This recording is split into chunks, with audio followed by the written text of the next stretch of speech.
V momentě, kdy máme všechny vodiče zapojené, zkontrolovali jsme, že je všechno v pořádku, děláme první spuštění. Aha, ještě než to první spuštění, tady máme takový vodič spojující náš hořák s ovladačem, musíme ho tady připnout.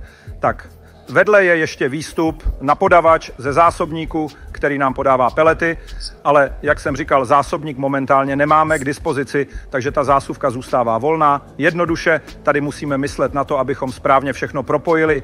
Nejdřív odtočíme obroučku a jak už zástrčku odšroubujeme, můžeme ji vytáhnout a tady máme takovou značku, tu samou tečku máme, jak vidíme nahoře a musíme myslet aby při připojení byla tečka proti tečce, potom teprve zástrčku zasuneme a až pak zatočíme upevňovací obroučku, aby se to nerozpojilo.